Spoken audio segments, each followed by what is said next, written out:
Dreams galore. Natalie. After the shower I'm all set to sleep and I call and to inform her that I am not coming. And just then someone brings me dinner. It's as if they knew that I love chicken and rice and I was already starving. The food is yummy and I eat to my fill, then escort it with a cup of water. There are several books on the shelves that I read to while the time and they prove to be interesting. James has a taste for good books.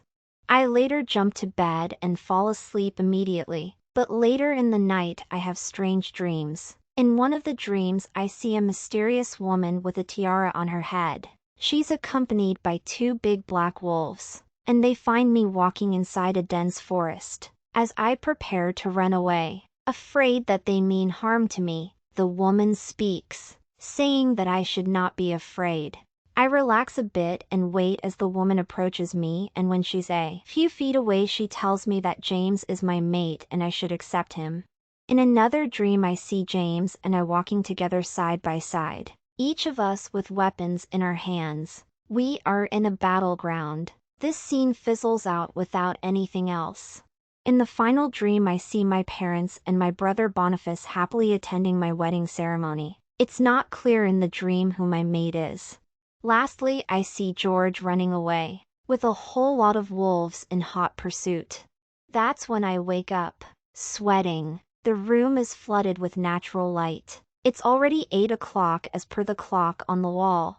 Good thing is that today I'm not going to school. I laze around the bed, trying to figure out the meaning of the dreams, and they prove to be so complicated for me. Then someone knocks on my door, and when I open I find a uniformed man who invites me to the dining room. This is the first time I'm seeing the house properly from the inside. It has great finishing touches and warm colors that cool my confused brain. The floors are covered in a thick red carpet except in the corridors, which have fine terrazzo.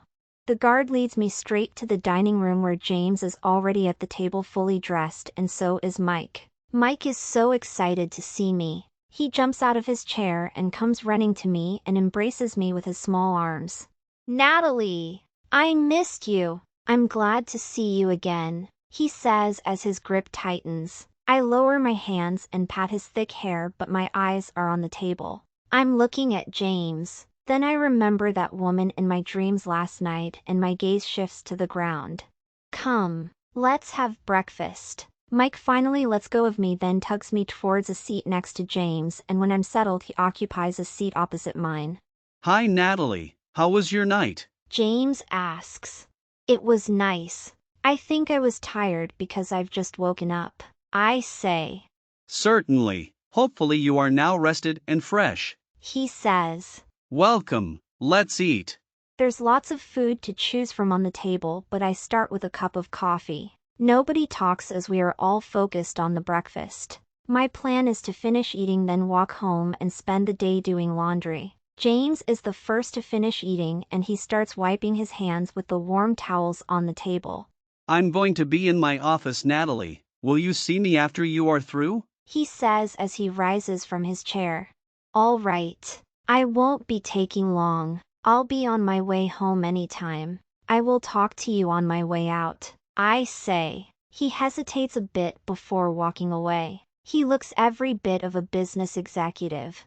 I'm left with Mike, and we continue chatting. He's a good boy who chats a lot, and I like how he has suddenly liked me.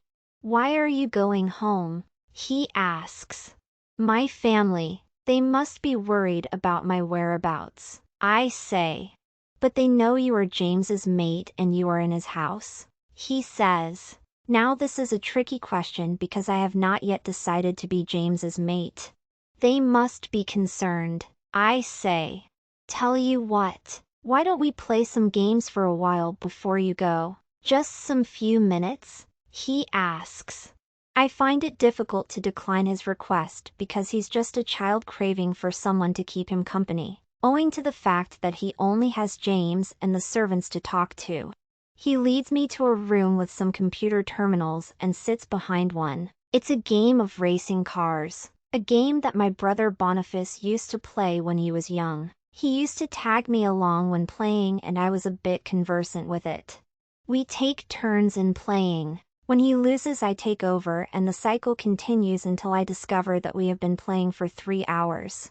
Look, Mike, I have to go. James must be wondering if I left without telling him. I'll see you later, I tell him as I rise from the table. Mike protests, asking me to stay longer, but I insist that I must leave. He insists on accompanying me to James's office, and before I can answer, the door opens and James comes in. There you are. I've been looking for you. Come, I need to talk to you, he says, leading the way out. Mike makes as if to come with me, but James requests him to remain behind, which he does reluctantly. In his office, I occupy a seat opposite him, and he offers me a can of soda from a fridge behind him. Now, tell me, how's life here? He asks. There's something I need to tell him up front about George and his rejection of me, because if he hears it from another source it may be distorted. This is the only aspect that has made me reluctant in accepting his proposal, the fear of another rejection, but I lack a way of presenting it and I let it pass. Life here is fine and I'm doing great. I'm also doing well in school. Of course you already know the trouble I'm having with that Janet girl, I answer. He laughs a little, probably at the incident the previous day where he had to step in to separate us.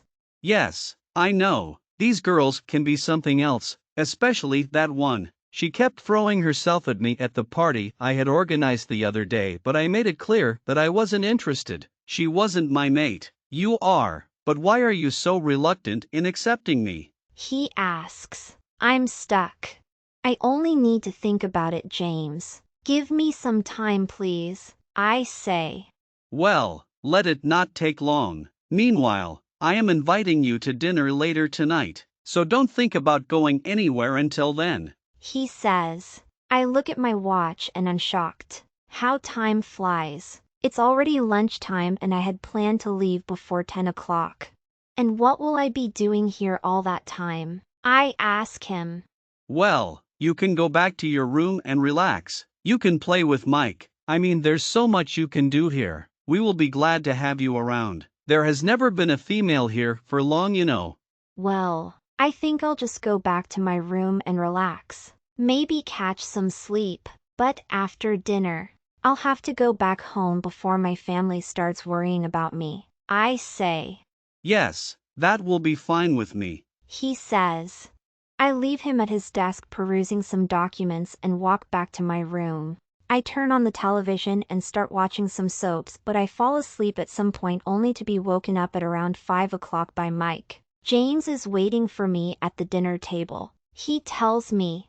Mike doesn't join us and we talk over dinner. I tell him about my studies, the courses I'm doing, and the challenges I'm facing, while he tells me about the ever-increasing threat from rogues who are trying to cause trouble all over the packs. I encourage him, telling him that he will soon overcome them.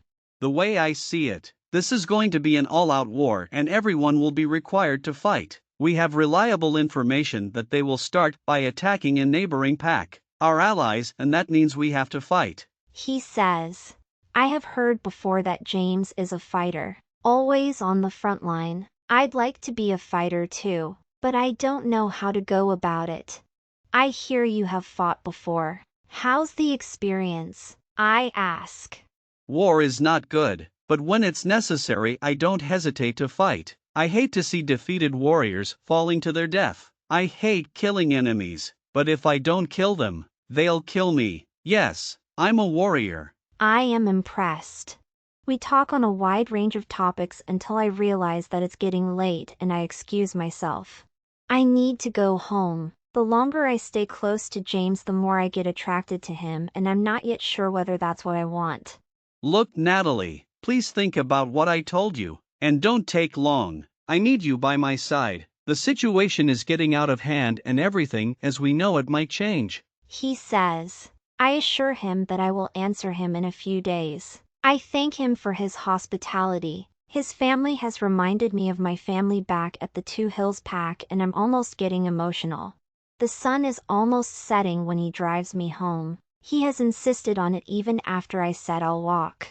And the level of confusion in my mind has just tripled. George. James, it's becoming clear each passing day that war is going to happen. It's inevitable, not a matter of if, but when.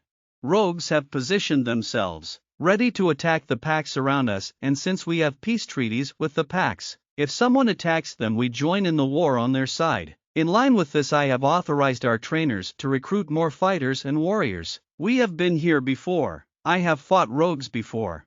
However, this time things are different. The rogues are powerful because intelligence suggests that they have powerful individuals behind them. They have the backing of a very strategic alpha, the alpha of the Two Hills pack, Alpha George. This is enough cause for alarm, and by the look of things it may get ugly. I know this guy personally because we attended college together some years ago. We were in the same class, but he didn't graduate because he was summoned back to his pack. His father had decided to retire suddenly and George was made the alpha. Straight out of college, he never came back to complete his studies. The 2 years we were together in college were enough for me to gauge what character he is, always looking for trouble. George was a nuisance to the college administration and he was suspended a few times for fighting, but since his parents were influential and rich, he would always find his way back. He was a guy who held everyone in contempt, and he had no friends because nobody could stand his unruly ways. However, he had so many enemies. He was always doing the things that hurt others, and getting away with it. He never took his classwork seriously and he always trailed in the tests. Sometimes he used money to pay others to do for him the most basic assignments because he couldn't crack it. At one point I even wondered how he found himself in that college. Must have come in through the back door. The most annoying thing about him was the way he treated the girls. He had too many girlfriends in college, shuffling them around like an expert such that no girl ever found out about the other. He was a playboy and most of his time was spent scheming on which girl to prey on. He was a frequent visitor to dancing halls, bars and parties, with different girls for each event. He later abandoned all of them when he went to assume his alpha duties. Word on the street is that he is still looking for a mate. With his contempt and ill treatment of women, I'm certain he'll be looking for long.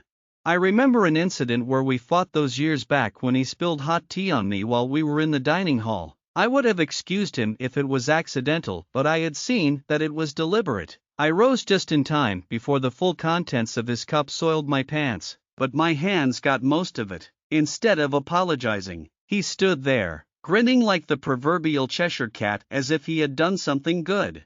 I went for his throat, to the surprise of everyone else who thought of me as a peaceful man. My hands squeezed his neck, but he was strong. He managed to free himself, and he threw a punch at me which I blocked, then threw my own which caught him below the jaw, sending him flying over the table, spilling more food. Other students managed to separate us and we were reported to the school administration. George was found guilty and suspended, and I was given a warning letter. From that day he regarded me as his enemy and I avoided him altogether. The further he stayed from me the better. George prided himself in being the son of the alpha of their pack, and looked down on everyone else, including me because I never let anyone in the college know my true identity. I just wanted to finish my studies and live my life. Then when I finished my studies I came back home and my father was very happy about it. I helped him with running the pack, learning about pack affairs for 3 years until he was satisfied that I was now capable of becoming the alpha. At my inauguration party many invitations were sent and I managed to see the letters before they were dispatched. George's letter was there, and knowing him only too well and his affinity for trouble, I removed it and destroyed it. I didn't want even the slightest association with him.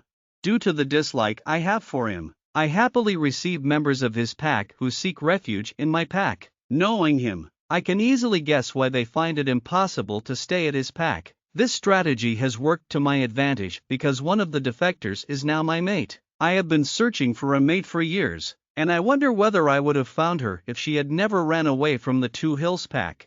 With war now looming, the showdown between George and I is on the way and I wonder whether this will be the last. I wonder what his motives are, because his activities are puzzling everyone. He has deep associations with very dangerous rogues, and members of his pack have been seen training the rogues deep in the forest, and I have the files on my desk. Which brings me to my mate Natalie. I wonder what she knows about him, and I hope one day she will be able to tell me a few things about him, to enable me to gather more facts. But I'm not going to ask her right away. I'll wait until she accepts to be my Luna, which is taking forever. Then we'll be free with each other for me to ask. I wouldn't be surprised if she tells me that he tried in seducing her. That man who thinks that all girls belong to him. Natalie has proved to be a very hard nut to crack. I have tried everything to win her, but she is still elusive. I have tried to learn about her, but there's very scant information about her except that she ran away from the Two Hills pack and got adopted by a family who joined my pack. What I know for sure is that she is my mate, and there is no debate about it. I feel a lot of attraction towards her, and every time I find myself thinking about her. Sometimes when I am not busy I take my time to spy on her. What many people would call stalking, just to be near her. The mate attraction is so strong.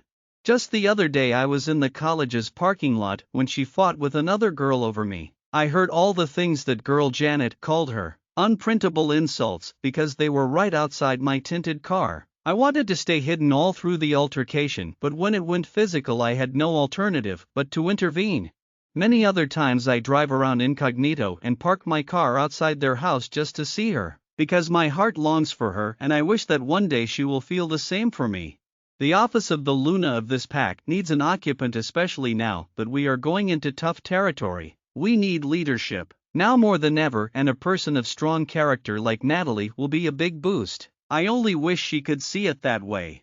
But something else puzzles me. Why hasn't her wolf told her that I'm her mate? Also, could it be that someone hurt her in the past? I need to find out about this. I need to do some more digging. As to how deep, only time will tell. Alpha George, Boniface. My family was the happiest in Two Hills pack for years until the sudden disappearance of my sister, close friend and confidant, Natalie. The last time anyone saw her was during the inauguration party of Alpha George, the current leader of the pack. We had all attended the party and she was part of the group who had been assigned to serve drinks. Then at one point someone noticed that she was missing and reported to our father. On looking further, Father established that someone had seen her by the poolside talking to the Alpha, but when Alpha George was asked about it he denied ever holding any conversation with anyone. This was proving to be complicated and sad. My father didn't give up the search. Indeed, he escalated it, looking for her everywhere within the borders of our pack. He even looked for her at the morgue. After about a month of fruitless search he started to go slow, but then he came across some interesting information. He had gone to file an official report about a lost person, presumed dead. When the books were opened and the logs on the border patrol indicated that a girl fitting the description of Natalie had run across the border into the forest. The logs indicated that the guards had given chase, but all in vain. The report further indicated that she was screaming as she ran. He didn't file the missing person report. Instead, he came home and informed us about the development. My mother had been devastated by the loss of Natalie, and when she heard that there was a possibility that she was alive, I saw considerable improvement in her spirits. I could feel it. If my daughter had died, I would have been the first to know. My wolf would have alerted me. My baby is alive. Please bring her back to me. Don't stop searching, she had told Dad. I kinda agreed with her. Deep inside I felt that one day I would lay my hands on her, and on that day she will have to explain in detail why she left me and how she expected me to cope with it. You see, Natalie and I were inseparable since the days we were kids. She was older than me by only 1 year, and being the only girl in our estate, she had only boys to play with. We played boyish games with her, and she ended up being conversant with many things girls never knew. Then we went to school together, and she was still a class ahead of me, and she took good care of me until I felt very satisfied every time I saw her. I was therefore the worst hit when all of a sudden she disappeared, and I no longer had my playmate and my protector in school. I wondered what would become of her education, her future, wherever she was. My parents worked in the pack house, my father as a driver and Mom as an housekeeper. They knew that the Alpha was among the people who saw her before she disappeared, or maybe had something to do with her disappearance. But they couldn't ask him because Alpha George was something else. A bad person who nobody wanted to rub the wrong way. My parents needed their jobs, so they kept quiet and suffered their pain in silence. Hope was, however, never discarded. Natalie was alive wherever she was. We were certain, and one day we were going to be reunited. Our pack was one of the biggest in the region, with everything a pack member needed right there within our borders. We had the best schools, hospitals, and other amenities. Our members were mostly successful business people and everyone was doing great. Then Alpha George took over and everything changed. The inauguration of Alpha George was done somehow prematurely, as my father put it, because his father was still a strong person who could go on leading for long. Also, George was not through with his education. Those who knew about these two issues wondered why there was a lot of haste in handing over something else. After George came to power, he never bothered to complete his studies, and that left a million questions unanswered. After handing over the former Alpha and his mate retreated into a cabin deep in the woods and led a quiet life, leaving the vast pack house to George. Some people said that this was contrary to protocols because as a young Alpha he needed the advice of his parents. George had not yet found his mate, and this was something else that worried the pack members. Rumors were circulating that he had indeed found one but rejected her on grounds that she was an Omega and he didn't like her. From that day he was seen with different girls, as he shuffled them and played them the way he wanted. This also did not go down well with the pack members because the Alpha of the pack was supposed to be someone of high moral values, a paragon of virtue, someone the young generation could look up to. But perhaps what worried members most was his paranoid nature. George lived in fear of being removed from power, fear of being killed or poisoned. My mother once told us that Alpha George would not eat food before someone else tasted it, for fear of being poisoned. He would wait a few minutes to see what would happen to the person who tasted the food, and when nothing happened, it's only then that he would touch the food. In gatherings, George would not take the food offered to him, and he would wait for long before grabbing a plate of food from a random person and instructing the said person to go back in queue for a replacement. The man lived on the edge, and mostly people wondered who it was that he feared that much. Father was among the drivers who drove him around. He had several drivers at his beck and call, standing by the whole day. Alpha George never traveled in one vehicle. He had several cars, strategically positioned in different stages of his itinerary. He would leave in a Toyota, alight at some stage and board a Peugeot, alight again at another stage and board a Suzuki, and finally arrive at his destination in a Mercedes. That way a would-be assassin would have trouble pinpointing the car he was traveling in. His drivers didn't know the route to take. It was him who gave the directions personally at the last minute. The man lived in constant fear of death. Back in the pack, he had introduced a new mantra in our schools, from elementary school all the way to the colleges. Every morning the children in the pack schools had to recite a mantra with words to the effect that they pledged their loyalty to the Alpha and the pack, and they were willing to serve him in any capacity when and if they were asked to. Most of these changes had very adverse effects in our institutions, formerly popular for the good quality of education they offered. Our colleges suddenly started reporting a drop in enrollment from students from the packs that surrounded us. Many students sought transfers and moved elsewhere, and one of the packs around us was recording booming student enrollment due to this. The pack is known as the Evergreen Pack. Some miles away from us, this development hasn't gone unnoticed by Alpha George, and word on the street is that he isn't happy with it. Perhaps one of the things that isn't sitting well with the older members of the pack is the association he has with rogues. My father once drove him deep into rogue territory, and while there he held discussions with very dangerous rogues. The rogues were known to cause havoc to the packs around us, and the fact that an Alpha was being seen talking to them was something that was unsettling. What was he discussing with them? Since no one could question him due to his arrogant nature, everyone adopted a wait-and-see approach, but it was common knowledge that nothing good could come out of that association. It's therefore somehow worrying and unnerving that just yesterday I received a summons to appear before the Alpha himself. The invitation came through a letter delivered to me by my father, and nothing more was written in the letter. That is, there wasn't a reason for the invitation.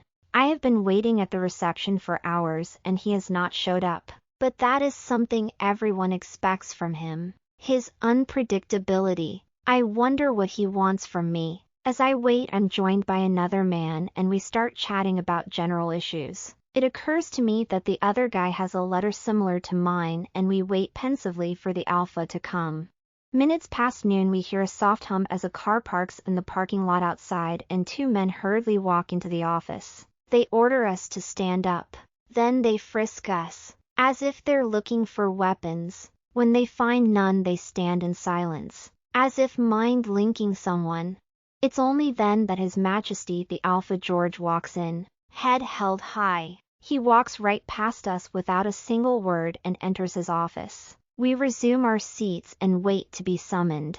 Minutes pass without a word and butterflies start to flutter in my stomach. The man has driven us to the edge and I am worried if there is something I did wrong. Then just when I am about to rise up and go away, a green button goes on at the door and a secretary informs us that we can get into the office. The ever-paranoid Alpha has installed several security measures in the way to his office. Once the door opens, we enter into a corridor with another door ahead of us. The door behind us closes automatically and we can hear some electronic buzzes as the mechanism shuts the locks into place and we find ourselves enclosed between two doors. I highly suspect that we are being subjected to a metal detector because I can hear slight beeps inside the office. It's only after the Alpha is satisfied that we are unharmed that a buzz sounds and we hear several clicks as the doors locks open. A red sign appears just below the frame telling us to push and we find ourselves inside the expansive office. Alpha George sits on a raised platform, with a huge mahogany table in front of him that has big files on top of it. He doesn't look up from his files even to acknowledge our presence, and we stand awkwardly for about 3 minutes. No one talks.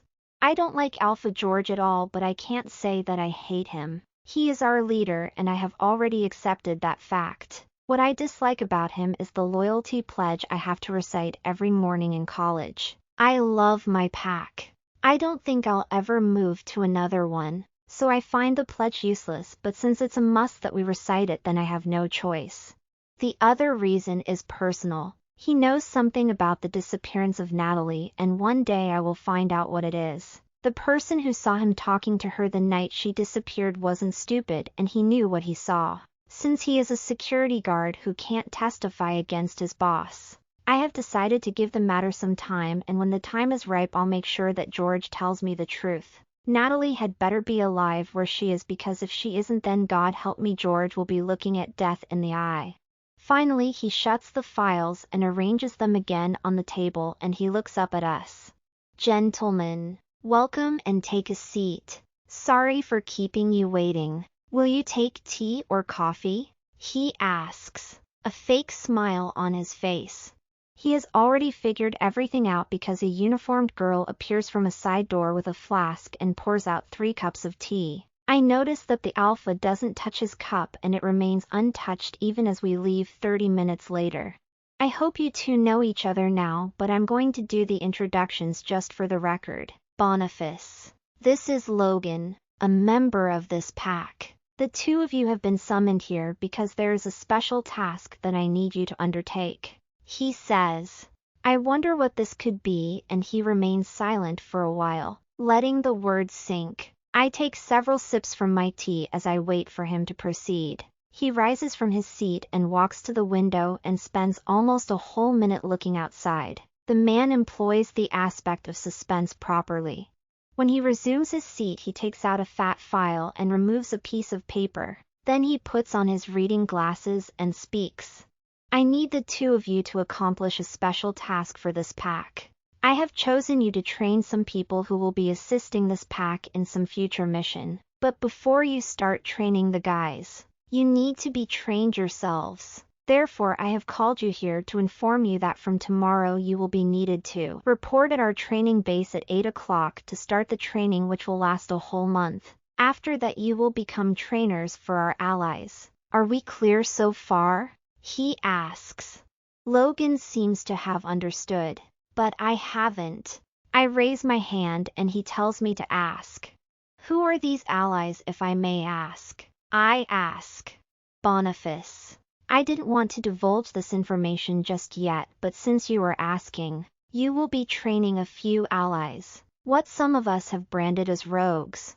Logan almost chokes on his tea. Alpha George goes into the details as he reads from the letter in his hands, and when he's through I'm certain that the man wants to wage war on someone, only that I can't figure out who it is. This is your calling, gentlemen, to serve your alpha and your pack. This is an opportunity for you to shine and be proud of. I would take it up in gusto if I were you. He's pacing his office, clenching and unclenching his fists to emphasize his points. Minutes later we stand in the parking lot and we compare notes.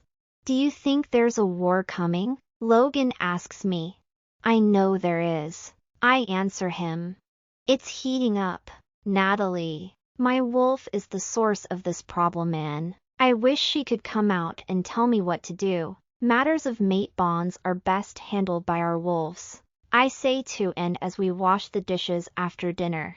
I arrived in time to help her in cooking and preparations, but I didn't touch anything since I was full, having taken a heavy meal with James. Peter and Joseph are not at home and we keep their food in hot dishes, then we proceed to wash the dishes. You will be running out of time, Natalie. Also, you are now testing James's patience. Have you told him about your wolf not responding? Anne asks. No, I have only asked him for some more time to think about it. And this is something I have done not once but I think thrice. I answer. Why are you hiding some of these details to him? I should guess then that you haven't told him about that guy who rejected you? She prods. I am getting a little uneasy about the line of questioning and the direction the conversation is taking.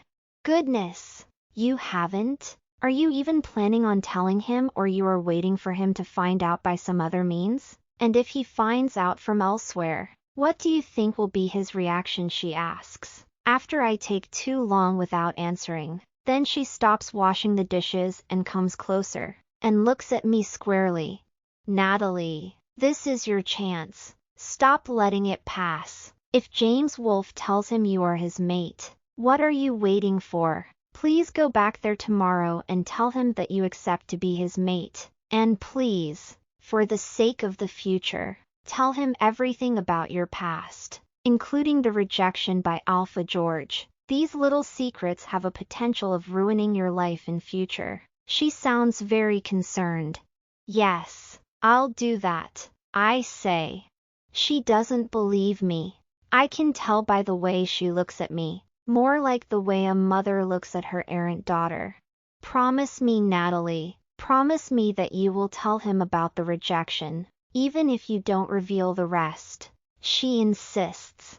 I break from her stare and move a few steps away, thinking, I don't want to promise her something that I'm not sure I'm going to do. She follows me, closely behind me, then taps my shoulder, a sign that I should turn around and face her. Anne, I'm happy that you are concerned about me. But what you are asking me to do is not easy, considering that I have not fully recovered from the ordeal. But I'll promise you one thing. When we meet again, I'll try to tell him. I say. I need to bring to an end the conversation. And since we are through with the dishes, I excuse myself and walk to my bedroom. As I walk out of the kitchen, I notice that she is looking at me, but her thoughts are far away. My head is heavy with thoughts, and once in the bedroom I sit by the bedside table and open one of the books, and stare at the pages without reading. I wonder how I managed to find myself so deep into this and what I need to do to remove myself from it. Running away from this pack is not a solution, and I brush away that thought as soon as it occurs to me. Maybe I should gird myself and take Anne's advice. Tell James about the past and hope that he will find it so bad that he will stop pursuing me. But then there's some part of me that's attracted to him, though the attraction is not as strong as it should be. Or is my weak wolf still fueling the weak attraction? I jump to bed without a conclusion and fall asleep immediately. Then I start dreaming. In my dream, the events of the rejection by Alpha George repeat themselves, only this time with little details. What I see most is myself running and running through a plateau, and finally I end up in a dense forest with huge trees and thick undergrowth. It's at night and I find it very difficult to move around because I keep on tripping on the tendrils of the creeping plants. It's very dark and visibility is almost zero, but I struggle to keep moving and focus ahead. Then a beast strikes. I try fighting it, but it's very powerful and it's almost about to kill me. I wake up sweating all over my body and I stay awake for a very long time, feeling so afraid. There's rain outside accompanied by loud thunder and bright flashes of lightning, and that fuels my fear. I manage to drift again into deep slumber, and this time I dream that I am in a forest, and I'm wandering aimlessly, looking for my mate. I can feel my wolf telling me where to go in order to find him, and I follow her instructions. I walk deeper and deeper into the dense forest where the attraction is taking me, and I finally see a silhouette of a man in a distance. My wolf tells me to run towards him and I obey. And when I get to him I can't see him properly because there is no clear visibility and his head is clouded in mist. There's heavy rain in the forest and the thunder is very loud, but I hear him proclaiming that he is my mate. I find myself praying that he is James, but then I wish it wasn't. My wolf instructs me to say the word mate, but as much as I try to talk, nothing comes out of my mouth. That stresses me and I cry out of frustration. I run to him, to embrace him, to claim him, but I get entangled in the undergrowth. I'm so entangled such that as much as I try to disentangle myself, I'm so unsuccessful, and every time I try to stand I fall down. I watch helplessly as my mate walks away, leaving me entangled by tendrils of climbing plants. Then I'm abruptly awakened by heavy knocking on my door, and upon opening my eyes I find out that it's already in the morning and I'm probably late for school. Thanks to Anne, that was only a bad dream. The clock on the wall indicates that it's only a few minutes to 7 o'clock and I am needed at school before 8. I need to take breakfast, spruce myself and rush to school in time. Thankfully, Anne has everything ready. I notice a lot of changes once I arrive at school. First, there are many big cars at the parking lot. Cars that suggest that there are big people around, probably even the Alpha himself. Then we are informed that everyone is needed at the assembly ground for a major announcement. Students are gathered in small groups, murmuring, and I wonder what's up. I happen to eavesdrop on one such group and gather a lot of conspiracy theories, and just then the assembly bell rings and we all head there. Apart from the school administration, there are other sharply dressed men, and I gather that they are the college council. There must be something major because these men rarely address the students. The usual addresses are done by the administration, then they usher in the important guests to speak. The speakers talk about tough times ahead and a looming war. They inform us about a neighboring pack that has been invaded and attacked by rogues and severely defeated. Speaker after speaker emphasizes the importance of discipline ahead of the coming tough days. Then they usher in the chairman to address us and deliver the message from the Alpha's office. The bespectacled man walks closer to the students and he's holding a piece of paper that he looks at every other minute.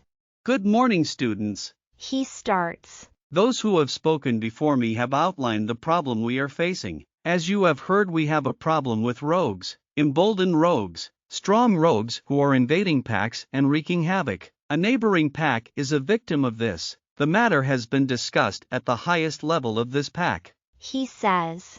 I remember our conversation with James and he was talking about the same. He told me about the matter getting out of hand, but I didn't think it would affect us students. The man is still talking and I listen. It's in light of this that the Alpha has made a declaration that every student in this pack take part in training, so that should the rogues invade us, every student will be able to defend us. Also, we need to identify warriors who can take part in a war if one breaks out. Everyone here, irrespective of how weak they are, must take part in the training. There is something else, dear students. The best trainees will be honored by the pack and get in line for major appointments. He says. I don't know whether I qualify for these future appointments bearing in mind that I just joined the pack recently. Secondly, I'm not strong enough to train. With my wolf still weak after that incident when I was attacked in the forest. The students are listening silently, and I am certain some have already made the decision to join, judging from the enthusiasm in some faces. The man is still talking. Even if you are not chosen to defend the pack, the training will help you in improving your physical health. And that is something I'm sure you all want. Yes, maybe I may bring back my wolf through this. Finally, the man says. This training will take 3 months as you have been told before, and it will be taking place every school day after classes, for a period of only 1 hour. Let's cooperate and hope for the best, but it's always prudent to be prepared for the worst. We don't want war, but when it comes let's not be found unawares. Thank you students, and I wish you all the best. He concludes. Later, after the important men leave, we form the small groups again and the conspiracy theories continue. I don't tell anyone about what the Alpha told me about the impending war, but I listen around. The bell rings and classes will be starting in a moment.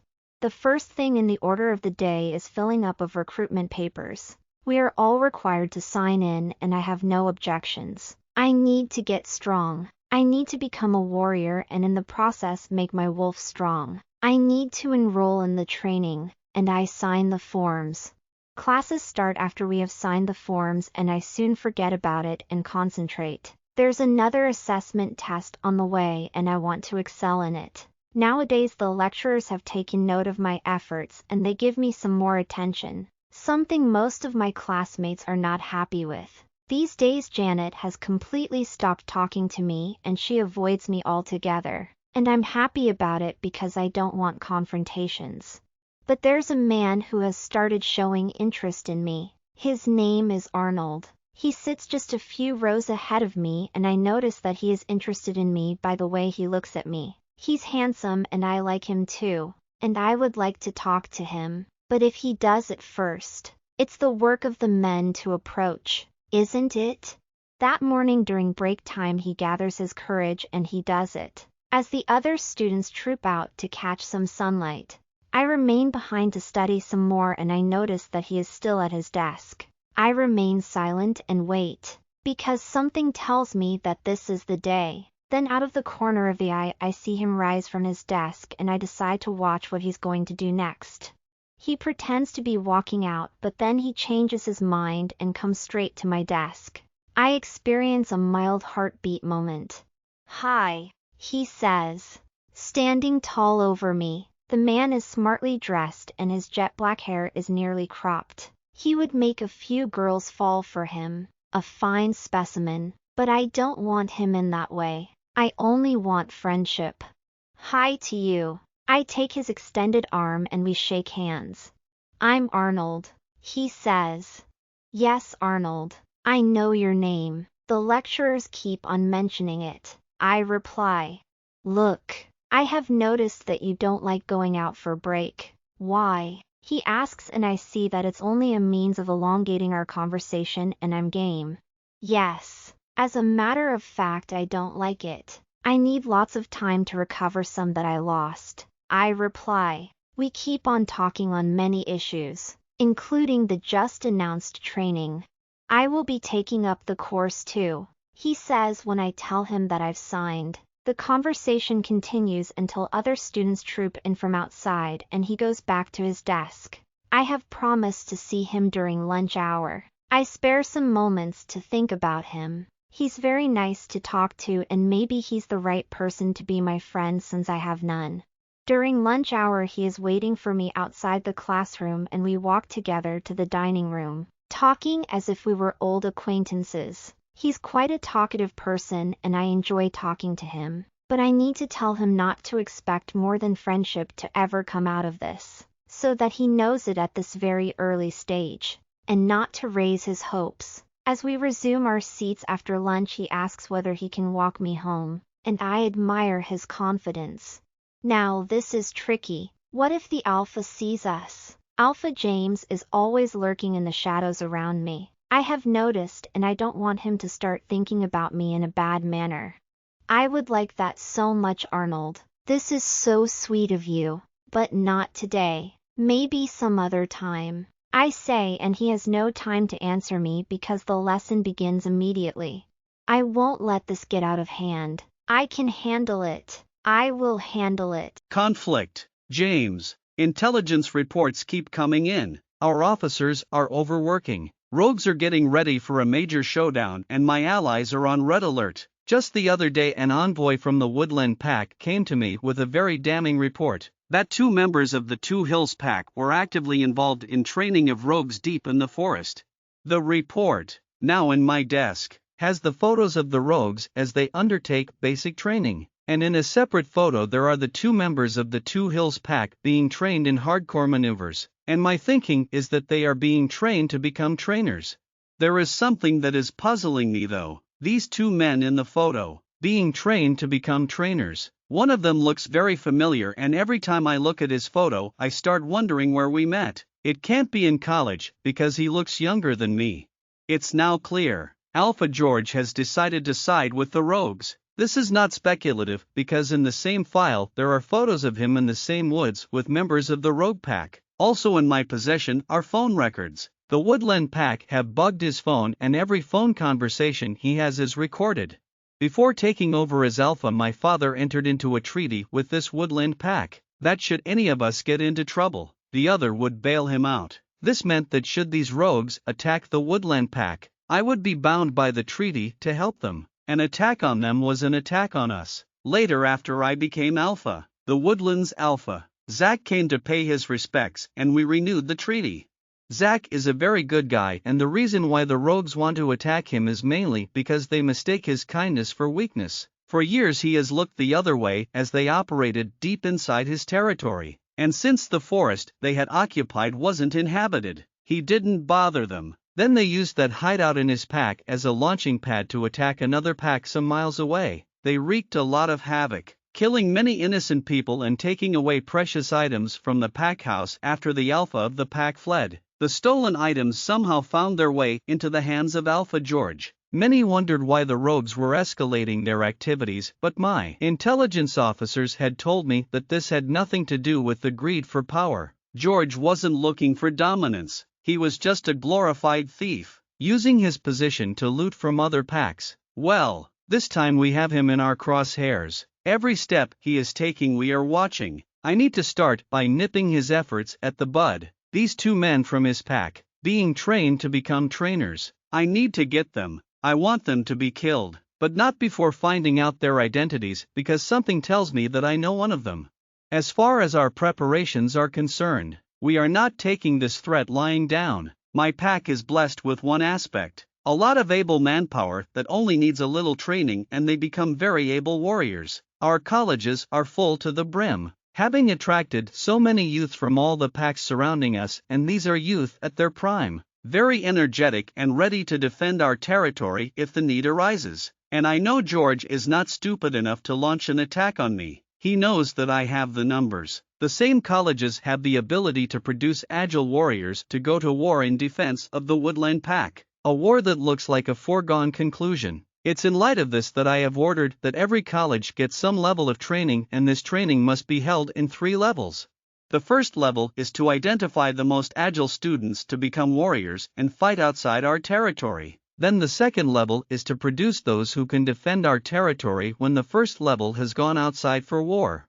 The third category is for those who will train just to have their bodies fit. As a fitness enthusiast, I value physical fitness and I know the value it adds to the body.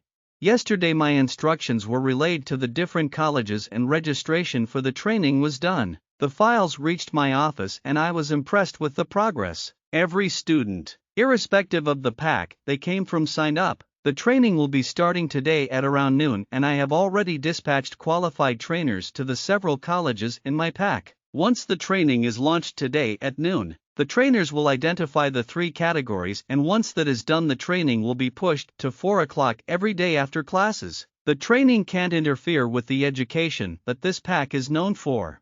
At noon I am through with my office work and I take my car to go around and witness as the training is being launched. I start at the furthest end of my territory and my aim is to finish off my inspection at the college where Natalie studies. Speaking of which, This Natalie has become something else, and I wonder what I need to do to accelerate her thinking. It's been days since she told me that she needs time to think about moving in with me, but since then she hasn't said anything about it. It's been 2 days now since I last saw her, and I feel the urge to see her again. My heart has grown fond of her, and absence from her keeps it yearning. I only need to see her, for my eyes to feast on her beauty and my brain to engage hers in the many conversations we have held. Thinking of which, since she was a member of the Two Hills pack, is it possible that she knows the two men in the photo? Maybe I should ask her, but not right now. Maybe during a candle-lit dinner after I am through with work, and I'll invite her to my house, and once she has taken a warm bath we'll meet at the dinner table and then we'll talk.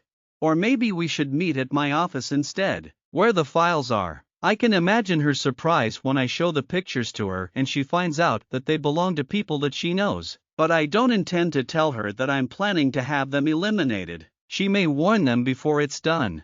On second thought, I think it's a very bad idea to tell her about secret pack documents. Office work should remain in the office, and I must trust my intelligence officers. If they hear or find out that I involved someone else, they may not be happy about it, and knowing them the way I do, they may go slow on their activities. I'll invite Natalie to dinner, but no pictures. I conclude as I park my car in the training grounds of one of the colleges. I witness the separation, the ranking, the best of the best. The tall masculine boys and girls are eager to fight for us, and I'm proud of them. I talk to them for a few minutes and leave. This trend is repeated severally until at around 4 o'clock when I park the car at the college where Natalie studies, and immediately, looking at the grounds, I see her, dressed in tracksuits, looking absolutely gorgeous. I like the way she has taken up the obligations of a member of the pack, showing that she has fully accepted to become one of us.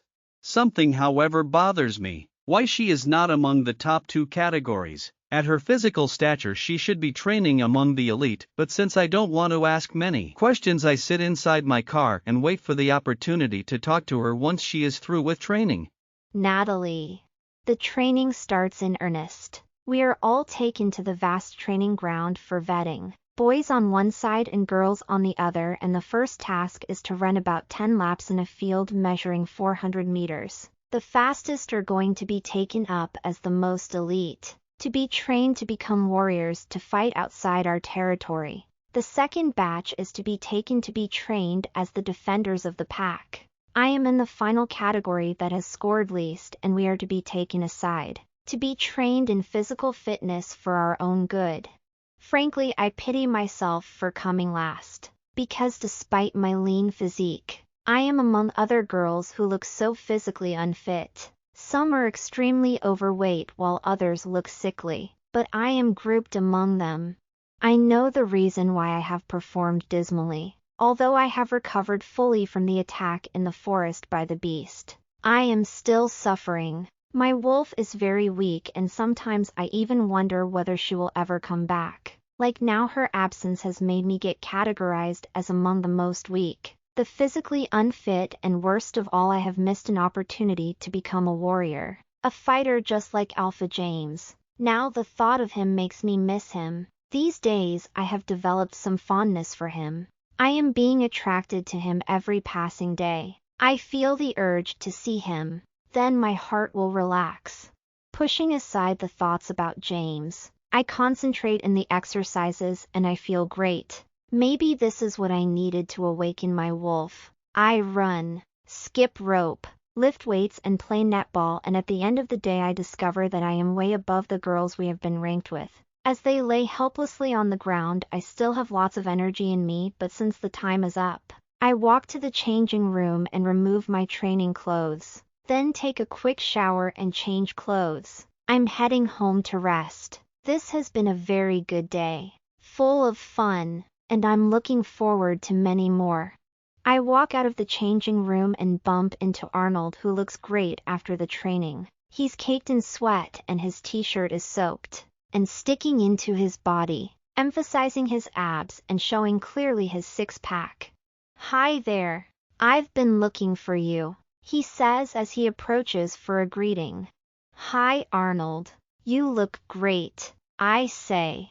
We walk together, talking about the day's activities, and each of us is happy. He tells me that he needs to change and we walk towards the men's changing room. I'm happy for him. He has been chosen among the best, and should war break out outside our territory, he is among those who would go and fight. He tells me that the top group will now be training in the pack's main training grounds under the instructions of the beta of the pack, Josh Matthews. At the mention of that name I remember him, and our first encounter when he took me to see Alpha James. We are finally near the men's changing room when I tell Arnold to go straight in, which he does, but not before cracking a joke that makes me laugh. Go get a cold shower. It'll do you great, but maybe you could do with a change of clothes. Go right in. I'll wait for you, I say, mostly to myself because he's already gone. I sit under a tree and wait. Then the most unexpected happens. Out of nowhere a car speeds up towards me and stops just a few yards away. Then James disembarks and approaches me slowly, the way a lion approaches its prey, ready to pounce at any minute. This can't be good, and I wonder what I may have done. So this is it? This is what you wanted time for? He asks me, visibly angry. I hate to see him like this. He scares me. What are you talking about, Alpha? I ask, but he cuts me short. You are my mate and you already know that, but here you are, laughing around with other men. But to me you are indifferent. Is this it? He asks me, and right then Arnold comes out of the changing room. He sees the Alpha and he is shattered, and nearly runs away, but not before bowing to acknowledge him. Not so fast, young man. Maybe you should tell me why you were so cozy with my mate. James growls. Arnold is beyond terrified. He is at the point where someone prays for the earth to open up and swallow them. I'm sorry, sir, but it's not what you think. Natalie and I are just friends and classmates. He doesn't finish his statement. Get lost if that's the case. He's told, and he practically runs away. The scene has attracted many viewers, but since it's the Alpha involved, they view from far. Among those enjoying the free circus is Janet. I can recognize her from a distance. Let's get in the car. We're attracting unnecessary attention, he says, taking my hand and pulling me up. We walk to his car, and once inside he looks at me in a manner that unnerves me. Natalie, I love you and I feel so bad when you don't reciprocate. Worse when I see you talking to another man, he says.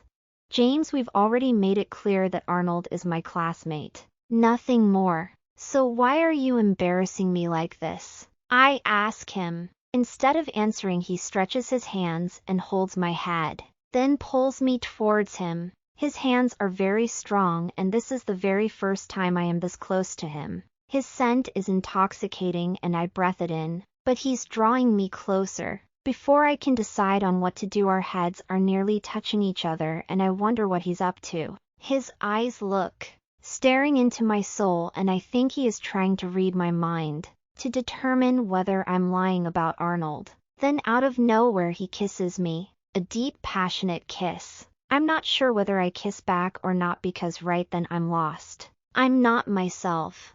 When he lets go off my head, I am confused. The onlookers are the first thing I see, and Janet is still among them. How could James do this, kissing me in front of all these people? I angrily open the door and step out of the car, then run away towards home. As I take the last corner, I can still see Janet and company looking at me. Who beat me? Natalie. I have never been so angry at someone. What did James think he was doing, kissing me in the full glare of so many students? I felt so embarrassed, and I wonder how I'll be able to face them in school. I know that I'll be the talk of the town. After I leave James in the car, I run straight home and go straight to my room and start thinking about the direction my life is taking. I'm now afraid that I don't have control over my life, and it's like James has hijacked the control from me. I pity Arnold for what he has gone through, and I know he is hurting from the experience. He had started building some hopes, then all of a sudden he learns that I'm the Alpha's mate. I should have told him long time ago, the very moment he approached me. But then I notice that I have a problem. I keep on postponing issues, like I have postponed telling James about being rejected by Alpha George for so long. I am not sure whether I am the one who will ever relay the news to him now, and every day I shudder when I think of the consequences of him learning about it from third parties. And calls me when dinner is ready and I reluctantly attend the dining room, but my appetite is gone. Hi Natalie, how was your day? Peter engages me in a conversation. I'm fine, Peter. My day was fine, but I'm very tired after all the training we have had. My body, ouch, it aches. Everywhere it's pain galore. I say, I'm not lying entirely because I can feel some muscle pull when I sit down for long. But then that is what happens when you subject your body to physical strain after a long time. Don't worry, you'll get used to it. I'm training too, to become a warrior. The rumors about a coming war are so real and I can't wait to participate in it. I want to be a fighter, he says. Me too, but I fell into the third category, and I'll be training just to keep my body fit. I hope I could go up in the ranks because I feel that I have been wrongly placed. I say, suddenly envious of those up in the ranks. But Natalie, my daughter, Joseph cuts in. You forget that you were injured and your wolf has not yet recovered. Why don't you give it some time? Don't push it. The time will come when you will be able to grace the battleground. But right now, take it easy and let your wolf recover, he says.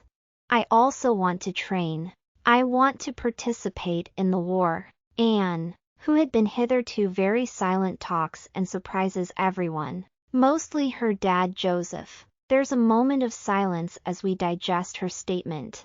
This is an opportunity for every youth in this pack to shine. Isn't it so, Dad? She asks. Well, my daughter, I think this is the right thing to do. 1. Physical fitness is very important and everyone needs it. So I'll say training is good, but war is not good, and let's pray that it doesn't happen. I have fought before and I have seen the devastation that war can cause. I have seen people die in the battleground. I've killed some enemies myself and it's still in my mind. The image of the innocent man, fighting because he has to, because his pack sent him to fight. Groaning in pain as you drive in your sword is something you can't erase from your mind. Let's hope that what we're hearing isn't true. As for the training, I'm involved as a trainer and I'll be training those chosen to fight outside the pack, at the pack's training grounds. So Peter, we may meet there, so you better come prepared. I'll be so hard on you guys. This elicits some laughter from us. We talk for a very long time until I feel sleepy, but the conversation has helped a lot in relaxing my brain and easing my tension, and when I go to bed I fall asleep immediately. But then as usual I start dreaming. This time I dream that I'm in the battleground. A big and heavy sword in my arms. It's so heavy that I have to hold it in both arms. Then an opponent comes along and I have to fight. Wait, the opponent turns out to be none other than Alpha George. All the pain of rejection comes back to me, and it's converted into anger. I decide to kill him. I growl at him, and he growls back. The feelings of anger and hatred are mutual. The two of us circle around the spot. I'm determined to put an end to him, and he has the same plans on me. I lunge at him, striking with my sword, but he strikes too and our swords clash, emitting some sparks. We struggle, each pushing their sword, and he overpowers me and I lose balance and fall. My sword still in my hands. He strikes, but I bring my sword up and they clash again, and this time I kick him hard in the balls and he falls down in pain, letting go of his sword. I get up, with my sword ready, and approach him, ready to execute him, but just as I raise it to strike someone stops me, and when I turn I find out that it's my brother Boniface. I wake up at this point, sweating profusely. The luminous dials of the clock on the wall indicate that it's 2 o'clock in the morning. I fall asleep again and I dream again. Alpha James is dressed in full military gear, and he's holding a spear in one hand and a shield in the other. He shouts a war cry and all the troops behind him answer him in unison. A more chilling cry. He orders everyone to charge. I see myself, Anne, Peter and others running to meet our enemies, ready to kill or be killed. And I'm chanting war songs. I don't know what happens next because the memory of it fades away when I wake up and it's already morning. I rise up and prepare for school. At school I keep myself, but at break time Arnold comes to me. I see him coming and I'm unsure of what is going to happen. Hi Natalie, I'm sorry about yesterday. I didn't know about you and Alpha James, he says. I am dumbfounded and still embarrassed. I fiddle around with my pen, doodling some patterns on a piece of paper. I'm sorry too, but I should have told you. It's only 2 days ago when we started talking and I didn't know it would escalate into this. I say. He is standing in front of my desk, cracking his fingers. It's fine, Natalie. We are still friends, right? Of course, Arnold. It's not what James thought it was, I say, and he nods on his way out. I'm glad he has understood that easily. Later that afternoon after classes we head to the training grounds and training starts in earnest. The elite trainees leave for the PAX training grounds and the rest remain behind, including me. Arnold is among the elite trainees and I catch a glance of him leaving and we wave our goodbyes. This time the training is not as intense as yesterday's and I ace most of the exercises I'm given. Our trainers are impressed with my performance and I hear them saying that I don't belong to this low category. But since the decision to keep me here has already been made, I accept it. We train for about 45 minutes then leave. After changing my clothes and taking a shower I decide to go around the pack. And I end up in the shopping mall. I'm so impressed by it and I walk around. Then suddenly I realize that I'm hungry. Night has already fallen and even though I know that and has prepared a sumptuous meal at home, I decide to take a bite at the cafe. The sausages and bacons on display are just irresistible. It's about 8 o'clock in the evening when I leave the cafe, having taken a few snacks and a huge cup of coffee. I surely needed this. Home is not far away and I decide to walk. And has been calling and I've assured her that I'll be home in about 20 minutes. But as I walk through a dark patch 3 guys emerge from the darkness and suddenly I realize that I am in danger. Immediately I reach for my pockets to take out my phone and call someone, but the 3 guys snatch it from me and I witness as it's thrown away into the surrounding bushes. It's then that I realize that I am in danger. They encircle me and I'm unable to escape. Hey rogue, how long did you think you would stay here without meeting us? One of them asks. Who are you? What do you want? I ask them. We are members of this pack. Unlike you, outsider, we want you to go back to where you came from. Another one says. Well, I'm going nowhere, I say, and that attracts their ire. They all descend on me, kicking and hitting me with their hands. In the melee I manage to bite at one guy, very hard that I sever his index finger. I also kick another one very hard in the balls, rendering him immobile. Thanks to the training we had today where we learned a few aspects of self-defense. The one whose finger I've severed runs away, leaving his 2 accomplices with me. I am no match against them and outnumbered I am beaten to a pulp. And when they realize that I am injured they walk away, but not before issuing a warning. Leave this pack because next time we'll kill you. Leave Alpha James alone too because if we see you with him we'll harm you. We will inflict so much damage on you such that that ugly scar you have will be nothing and they disappear into the darkness. I struggle and get to my feet. I'm feeling pain all over my body. I wonder why someone would assault me. For what reason? They weren't thieves because nothing has been stolen from me. So why? I walk slowly, many questions in my mind. But it starts to rain and the path becomes slippery and I get difficulties in walking. I don't have a phone so I can't call anyone for help and I trudge on slowly. The rain has soaked my clothes and I am feeling so cold. Then the pain becomes unbearable and I fall down. Then I am engulfed in darkness.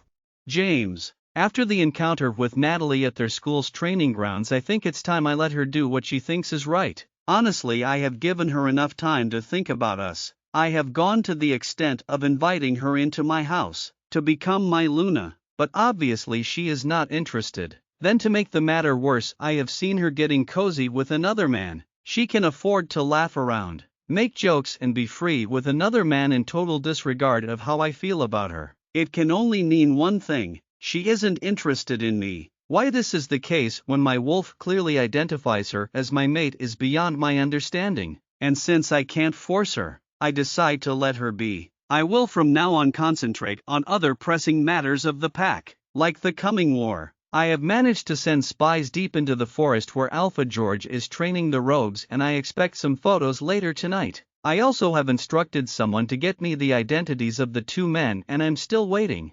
As I go to bed, I have a final thought about Natalie. What does the girl want? I wonder once more. Then all of a sudden I reach a decision. I'll go and find her tomorrow, and I'll tell her to decide about us. I'm prepared to break the bond between us, painful as it may be, if only to let me move on. Matters of the pack take dominance over everything else, and right now that we are in a crisis, I need to make decisions, some of them tough, and others that may be harmful to me, but beneficial to the pack.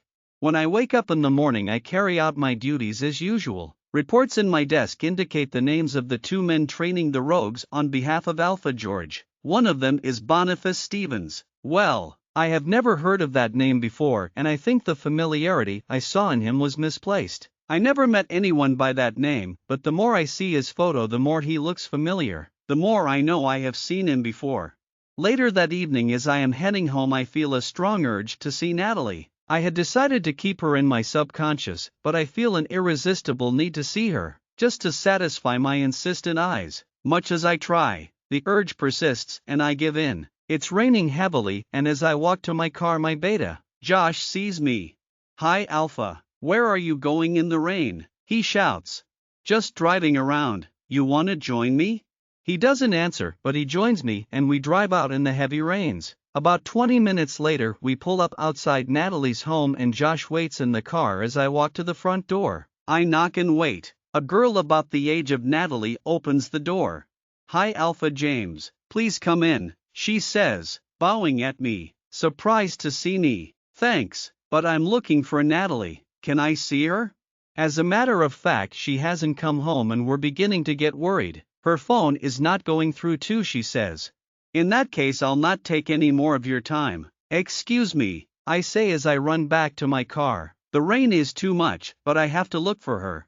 We drive around the pack, towards the mall, and as we approach a dark section, the headlights capture a human figure lying on the ground, with a pool of water starting to gather around it. One look and I'm certain it's Natalie.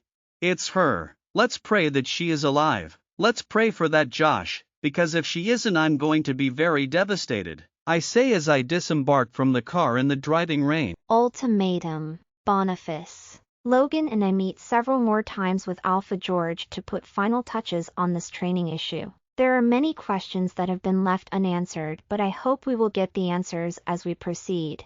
For example, I have not yet found out why he has chosen us, people with little know-how on war techniques, as his trainers when he has very qualified pack trainers. I wonder why he is not using the same trainers who are training us to train the rogues he is talking about. Also, I wonder why he is using amateur rogues for his mission instead of pack warriors who are renowned for their fierce fighting. Another issue bothering me is that I don't really know what the said mission is, and I don't want to ask. All the packs surrounding us have in the past renounced any association with the rogues because rogues mean disaster. Nothing good can come out of them because, unlike organized packs, they have no discipline, no ranks, and no ethics. They also have no honor. You use them to accomplish something and they turn on you. But if these are what George wants, we'll do it.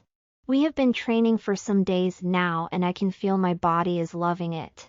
I love physical exercise and I was once an athlete, but when I joined college I dropped my ambitions of becoming a world-renowned athlete and concentrated on my business studies. The exercises take about 3 hours a day. They're crammed in so that we can get through within a month. We learn how to use certain weapons, including guns, and mostly swords. Other days we learn about leadership and how to motivate a group. But most importantly, we learn discipline and the art of war. The trainers are good, and I'm sure I'll come out with a lot of knowledge to help me even after I'm through with training the rogues. Then one afternoon something strange happens. As we are winding up the training sessions, I notice someone else training in the same compound, wearing military gear. I pay little regard to him, dismissing him for just an ordinary warrior, and I gather my clothes and walk away towards the changing rooms. I take a quick shower and change clothes, packing the training gear into my bag, and as I'm walking to the locker room, that man comes in. "Boniface, I need to talk to you now," he says. And that's when I discover that he is indeed Alpha George, in very heavy disguise. I wonder why he has chosen to come for me here when he could have easily summoned me to his office, and as my Alpha I would have easily agreed and gone to meet him. "Yes, Alpha," I say, looking at his bespectacled face. Save for his voice, it's difficult for someone else to identify him. "Don't say my name. Come, let's take a walk," he says, deepening the mystery. We leave the changing room and head straight to the training grounds, now deserted because the training sessions are over. He walks a yard in front of me, and I follow closely, waiting for him to break the silence. Alpha George is a tall man, about 6.5 feet tall. He towers above me because I am 6 feet and 2 inches tall. He is heavily built, and his body is well-toned following years of intensive training. His barrel chest is so well defined, and anyone would think twice before engaging him in combat. We have several trainers who are his size, but they always marvel at his valor, terming him as the most hardened trainee they ever met. "There's something very private I want to share with you, my private life," he finally speaks after we have walked for about 5 minutes. We are now at the edge of the grounds, very far away from any building. Anyone looking at us from the buildings will see just 2 men, a trainer and a trainee. George's words make me wonder what it is he wants from me, but I decide to wait. "Where is your phone?" he asks. "In my sports bag, the one I left in my locker at the changing room. I forgot to pick it up on my way out." He cuts me short. "Fine. I didn't want you to have one in this meeting of ours because I don't trust electronic devices." Yes, I expected that. I have heard time and again about his paranoid nature. I have also heard that he doesn't own a mobile phone except the one at his office, which he doesn't carry around. It's him who calls people, because even that phone in his office always goes unanswered. There's something that is bothering me too much, and now I need to deal with it. "And I think you are the only person who can help me," he says. "I'm delighted, and as I assured you, we will accomplish the task you gave us to your satisfaction," I tell him, and he shakes his head and starts walking again. I follow closely behind.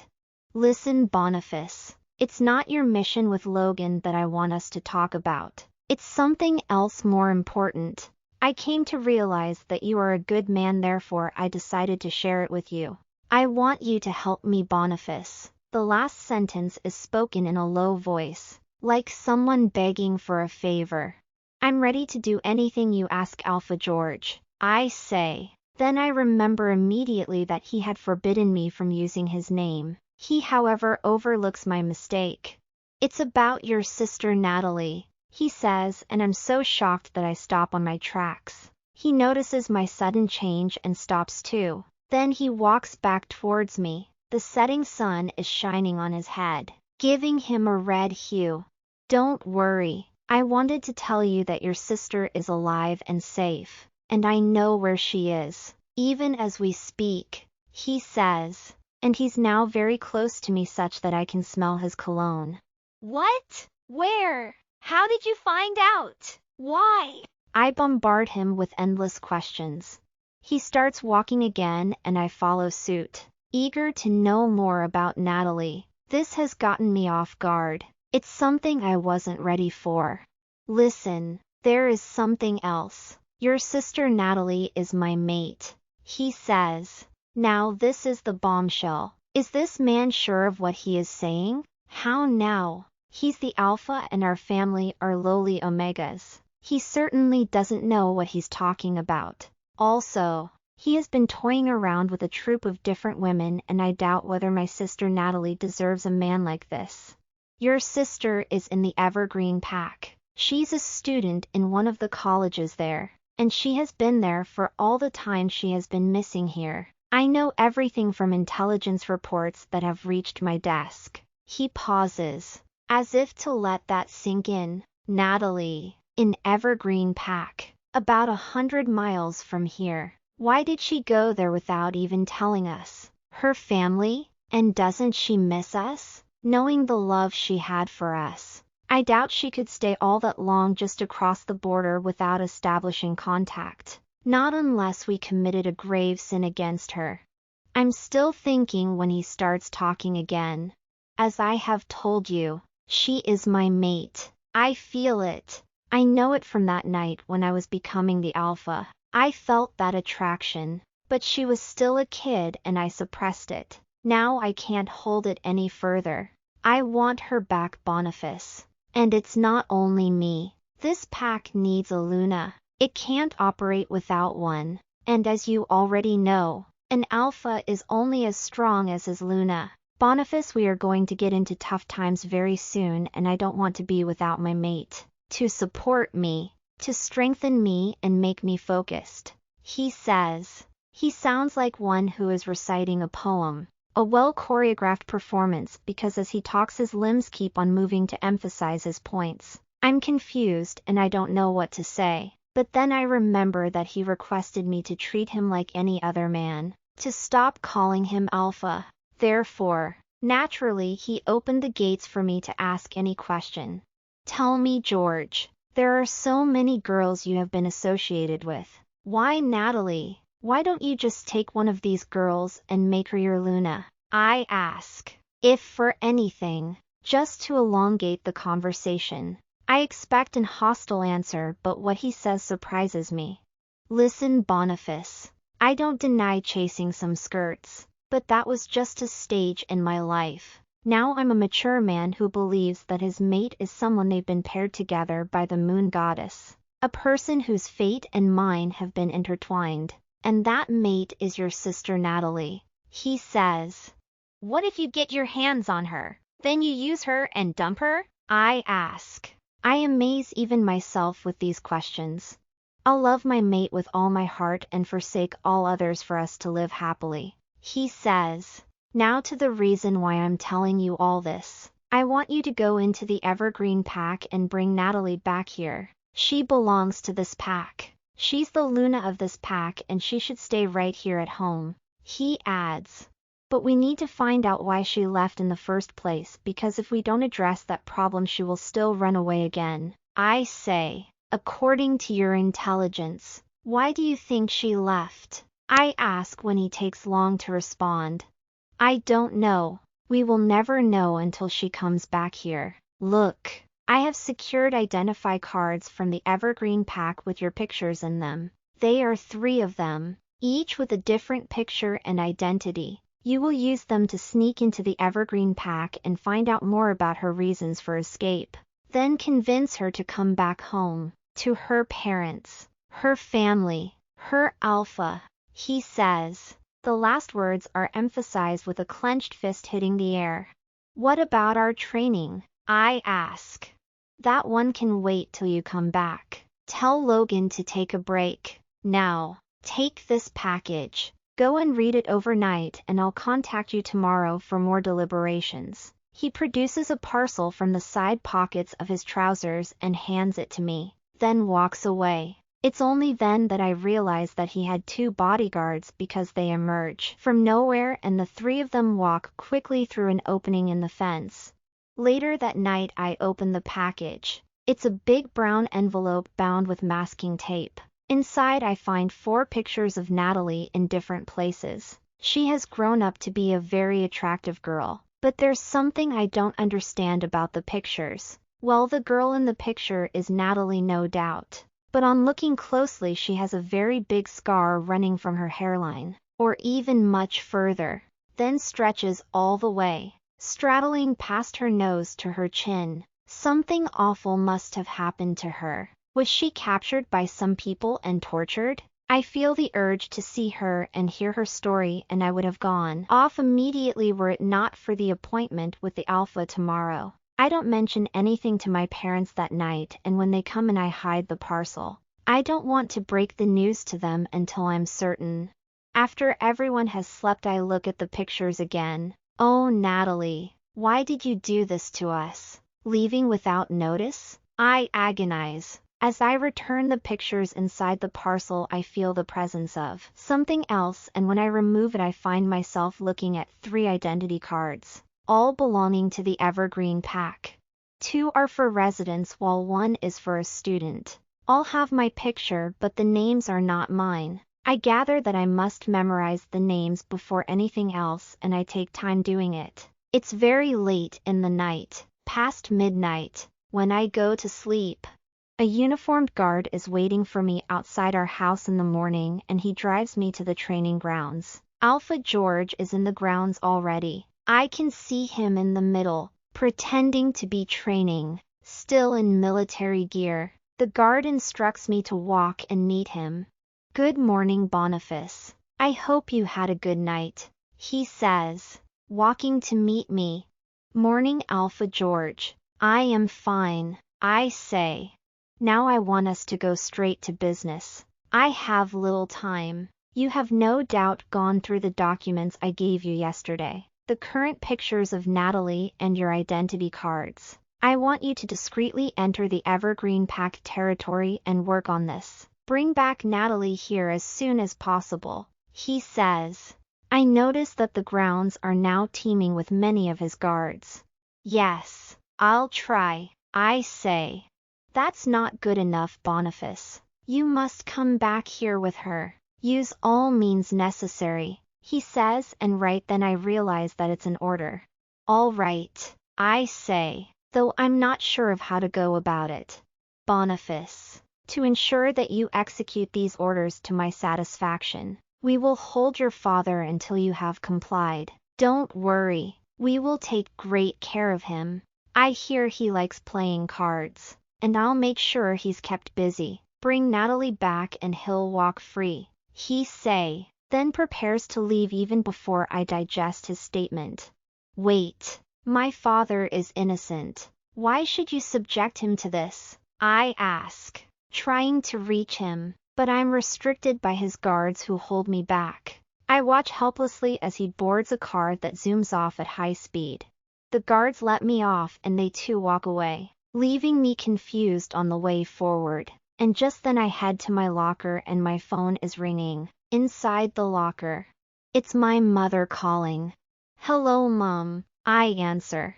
Boniface, you need to come home right now. The guards have taken your father. She's almost screaming, at the brink of getting hysterical. I switch off the phone, and I'm suddenly very angry.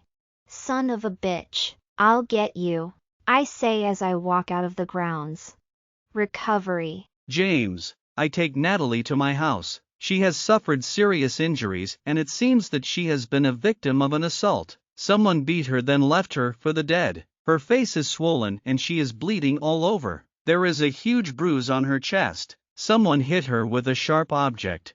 I take her to the room she previously occupied and call our pack doctor to look at her. I also order my beta, Josh, to go back and comb the scene to establish who is responsible for the assault. I need also to find out the motive of the attack since she hasn't been robbed. There's money in her pockets and jewelry on her neck.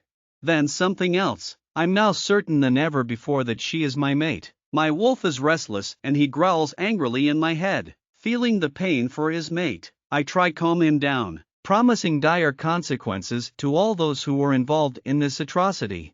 The doctor and a nurse arrive shortly after 10 o'clock in the evening. Natalie is still unconscious and I take them straight to her room. One look at her and they make calls to the hospital. They need drips, swabs, and most importantly disinfectants. They are setting up a mini hospital bed right inside my house. Meanwhile the nurse asks for warm water and some towels. As she embarks on cleaning Natalie's wounds I walk back to my office. It's in the night but we are not resting. We need to get to the bottom of this.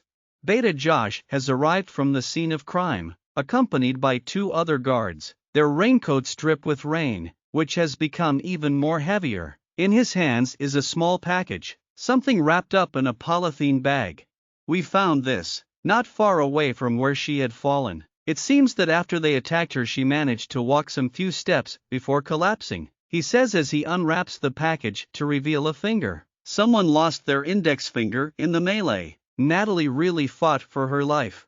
Very good. Anything else? I ask.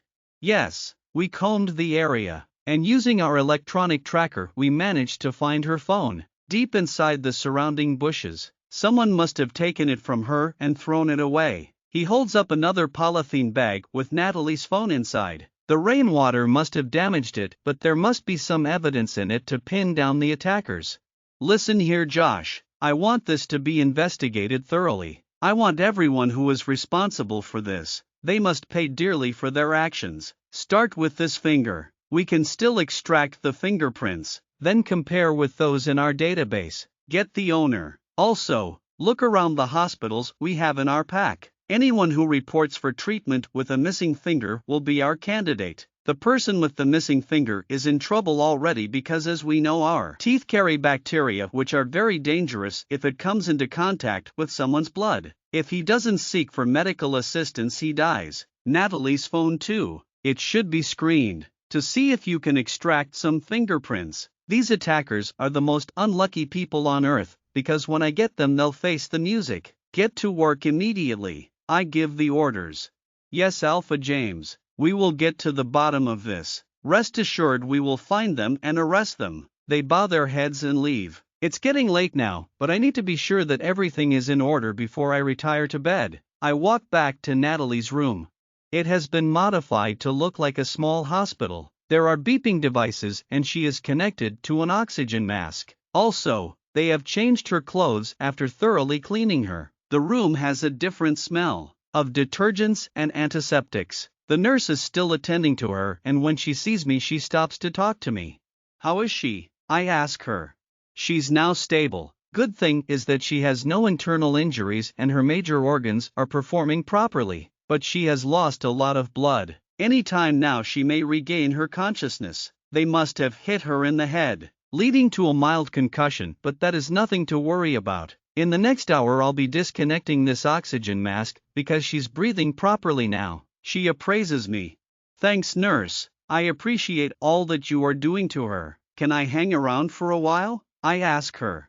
No problem, Alpha. Take a seat, she says, and I sit by the bedside. I feel very guilty for what has happened to my mate. I should have taken better care of her. I also regret a lot of thoughts that had come through my mind, doubting her for taking a lot of time in making her decision.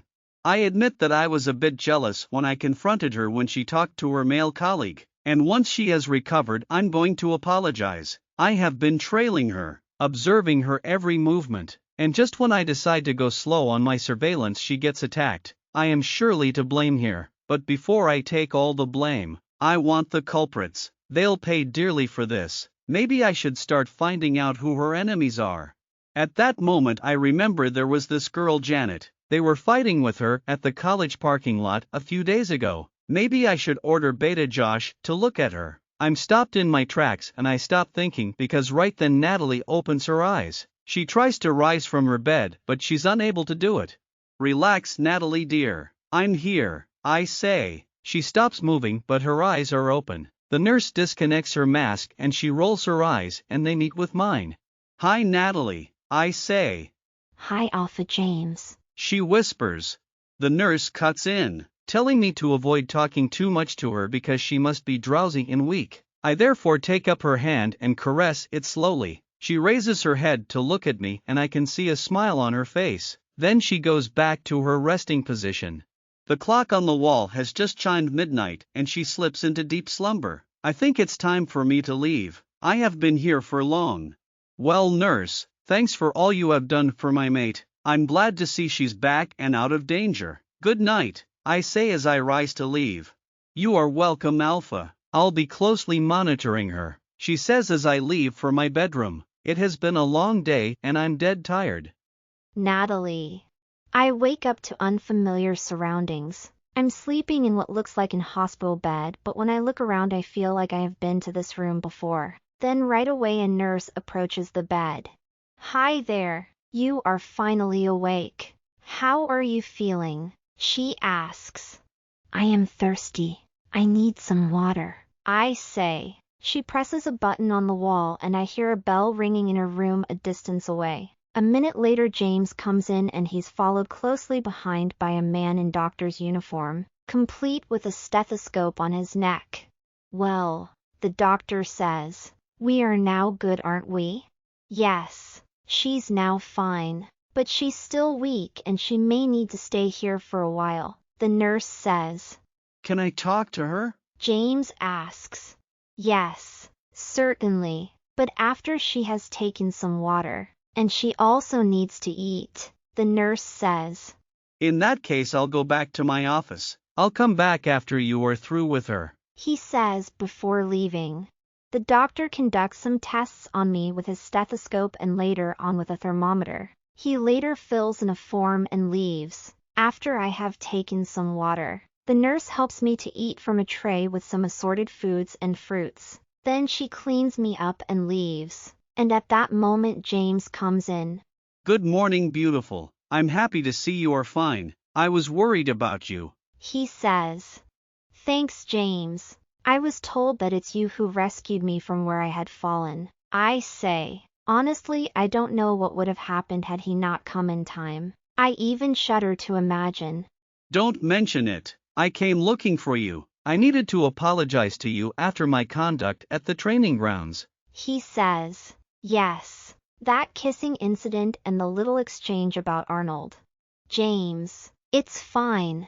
I am partly to blame for that scene, I say. Meanwhile, do you know who it was that attacked you? Any names? He asks. No, but it was done by 3 men. They insulted me, calling me names, then attacked me. I can't even recognize them even if I saw them again. Their motive was just to harm me because they didn't look like thieves, I say. Well, Beta Josh will be coming for your statement. You need to remember every single detail about the attack. We are going to pursue your attackers, and when we find them we will deal with them properly. We don't entertain violence in this pack, he says. Yes, I'd like to feel safe. I don't want to be attacked again in future, I say.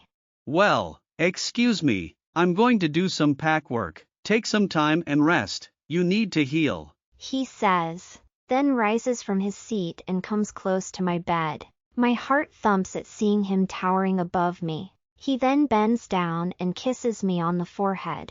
After he leaves, I start thinking, maybe I should accept what he wants. Maybe I should take up his Luna's position, become his mate. Maybe I should stop worrying about him doing to me what George did. But then I also remembered that I need my wolf to help me in making these decisions. I need to bring her back, so that she can tell me that this is indeed my mate. And most importantly, I need her to come back and help in healing me. But why is she taking this long to come back?